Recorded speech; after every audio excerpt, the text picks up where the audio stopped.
अपने समर्पण से जो प्रयत्नों की रस्सी पर सही झूलता है, अपने समर्पण से जो प्रयत्नों की रस्सी पर सही झूलता है, जो थकना, रुकना और झुकना जिसे याद नहीं, इतिहास उसको कभी नहीं भूलता है। हाँ दोस्तों, इतिहास उसको कभी नहीं भूलता है। तो आज हम ऐसे ही एक इतिहास रचयिता से आपकी बात करने वाले हैं, और वो है एक छात्रा, एक विद्यार्थिनी, एक स्टूडेंट, जिसने नीट की परीक्षा में, नीट की एग्जाम में 720 अंक में से 720 अंक प्राप्त किए हैं। दोस्तों, नीट ये हमारे देश की one of the toughest exam होती है, जिसमें 24 लाख लोग बैठते हैं। उस एग्जाम में एक विद्यार्थिनी, एक छात्रा, जिसका नाम है नेहा कुलदीप माने। तो आइए हम आज आपकी बातचीत कराते हैं उस विद्यार्थिनी से। नमस्कार नेहा जी। Hello sir. चलिए, जैसे कि आपको 100% 100% मार्क आपने एक बहुत बड़ी एग्जाम में प्राप्त किए हैं, तो सबसे पहले ये बताइए कि कैसा महसूस कर रही हैं आप? पहले तो बहुत रिलैक्स्ड महसूस कर रही हूँ कि मैंने जो एम किया था वो मुझे मिल गया है, और ऑफ कोर्स बहुत अच्छा लग रहा है। मेरे पेरेंट्स, मेरे टीचर्स, सब लोग बहुत खुश है, सो बहुत अच्छा लग रहा है। नेहा, आप एक छोटे से गांव से एक शहर में पढ़ने के लिए आई, यानी कि आपके दोस्त बदल गए, आपके जी टीचर्स बदल गया, माहौल बदल गया। तो इस बदलते हुए माहौल से किस तरीके से आपने एडजस्ट किया? सर, एक्चुअली मैं बहुत बात करती हूँ। मतलब मैंने मेरे फ्रेंड्स के साथ, टीचर के साथ बहुत जल्दी मैं अच्छे रिलेशन मेंटेन किए, बनाए, और मैं बहुत जल्दी घुल मिल गई। तो मुझे ज़्यादा कुछ फ़र्क पड़ा नहीं, और मैंने मेरी स्टडीज़ पे भी उसका कुछ इफ़ेक्ट नहीं गिरने दिया, क्योंकि मेरी मम्मी पापा, मेरी बहन मेरे साथ थी, तो ज़्यादा कुछ उसका असर मुझ पे नहीं गिरा। नेहा जी, एक एक बड़ा सपना पूरा हुआ है। मैं पूछना चाहूंगा कि ये सपना आखिर किसका था? डॉक्टर बनने का सपना तो शायद मेरे पापा ने मुझे दिखाया था। मतलब उन्होंने ही मुझे बोला था कि हाँ, मतलब उन्होंने मुझे डॉक्टर बनने की राह दिखाई थी। और उसके बाद जब मैंने नीट के लिए मतलब अप्लाई किया था और क्लासेस 11th में शुरू किए थे, तब एम्स दिल्ली का सपना, 720 का सपना मैंने पहले दिन से देखा था। क्या आपको एग्जाम फियर था? डर लग रहा था परीक्षा से? हाँ सर, मतलब पूरे 2 साल मुझे कभी किसी एग्जाम से नहीं लगा, लेकिन जब फाइनल कुछ 5 दिन बाकी थे एग्जाम के लिए, तब थोड़ा ऊपर नीचे हो रहा था मुझे। मतलब ऐसा लग रहा था कि मुझे सब कुछ एक बार रिवाइज करना है। लेकिन उस टाइम पे भी मैंने मेरे पेरेंट्स के साथ, टीचर के साथ मैं कंटिन्यू मतलब बातचीत करती थी, और उसकी वजह से मैंने वो अच्छे से हैंडल कर लिया टाइम, और ठीक था, मतलब नॉर्मल था। नेहा, नीट में एक प्रश्न पूछा जाता है जिसके 4 उत्तर होते हैं, और उनमें से एक चुनना होता है, ऑप्शन होता है। यस। तो आपने सारे के सारे सही दे दिए, तो कोई स्पेशल स्ट्रेटेजी बनाई थी आपने? स्पेशल स्ट्रैटेजी वगैरह कुछ नहीं थी, लेकिन इतना मैं डिसाइड करके गई थी कि वो 3 घंटे 20 मिनट जो है, फुल मुझे फोकस करना है, कॉन्फिडेंस करना है, चाहे कितना भी इजी क्वेश्चन हो, टफ क्वेश्चन हो, मुझे पूरा मेरा 100% देना हो हर एक क्वेश्चन को। तो मैंने हर क्वेश्चन के चारों ऑप्शन अच्छे से पढ़ के, पूरा क्वेश्चन पढ़ के, मैं पूरा अच्छे से उसको, मतलब हर एक क्वेश्चन को अटेम्प्ट किया है। तो उसके वजह से सिली मिस्टेक वगैरह उसकी कोई चांसेस नहीं थी मेरे लिए। कोई ऐसे विषय होते हैं जो हमें बहुत भाते हैं, और कोई ऐसे विषय होते हैं जो हमें भाते नहीं हैं मगर फिर भी पढ़ना पड़ता है। तो नेहा, मैं पूछना चाहूंगा कि कौन से ऐसे सब्जेक्ट थे जो तुमने दिल से पढ़े, और कौन से ऐसे सब्जेक्ट्स थे जो तुमने दिमाग से पढ़े? फिजिक्स और केमिस्ट्री में कंसेप्ट्स होते हैं।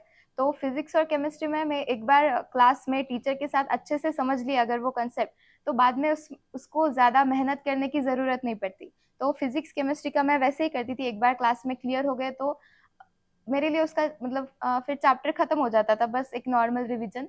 और बायो एक ऐसा चैप्टर है कि अभी उसमें बहुत सारे मैं नहीं कहूँगी कि पूरा, मतलब पूरा सिलेबस, लेकिन फिर भी बहुत सारे चैप्टर है जो, जिसमें आपको सिर्फ रट्टा मारना पड़ता है, या बार बार आप जितने बार पढ़ोगे उतना आपका वो चैप्टर, वो सब्जेक्ट स्ट्रांग होगा।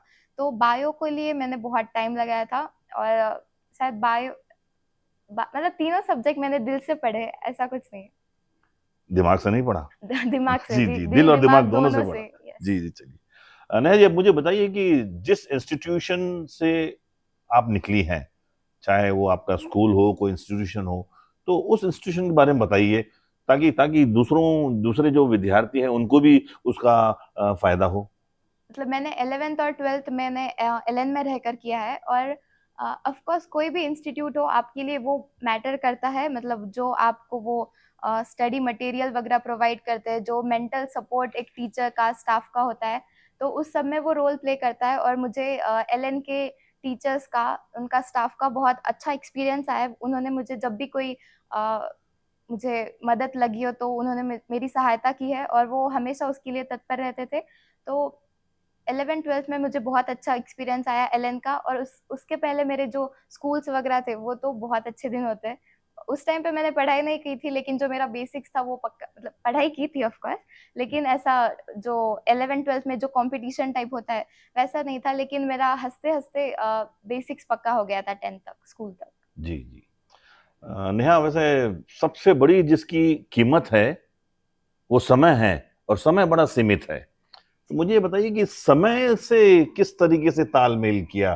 केवल 2 वर्ष में आपने इतना इतना जो लक्ष्य प्राप्त किया है, तो समय के साथ आपने कैसे गठबंधन किया?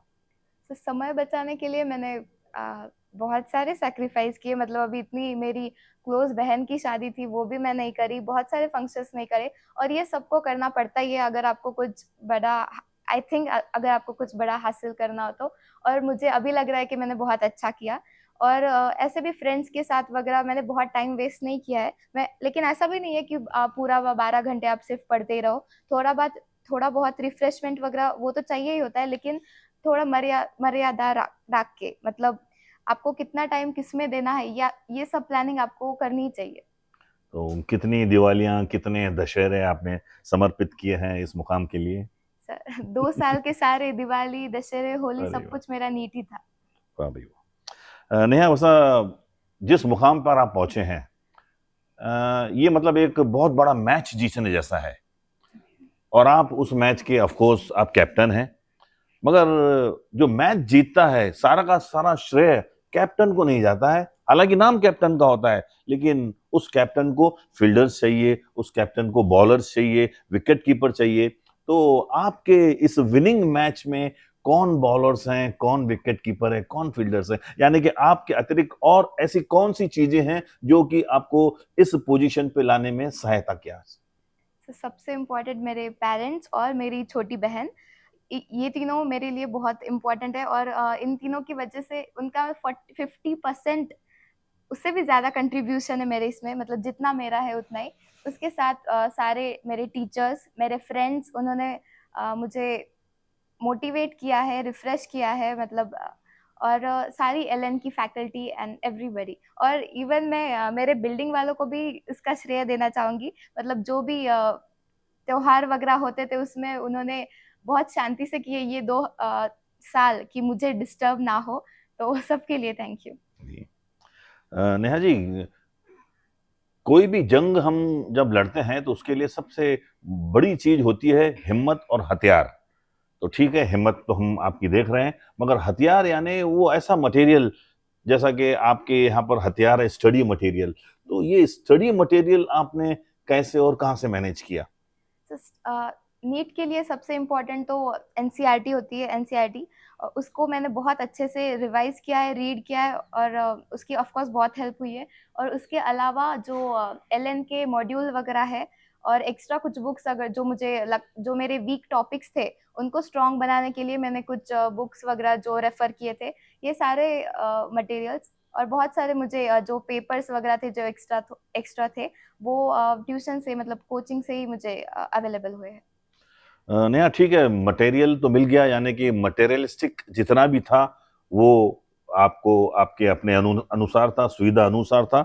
मगर जो लक्ष्य आपने साधा है उसके लिए केवल मटेरियल नहीं, बल्कि उसके लिए कुछ इंस्पिरेशन भी चाहिए।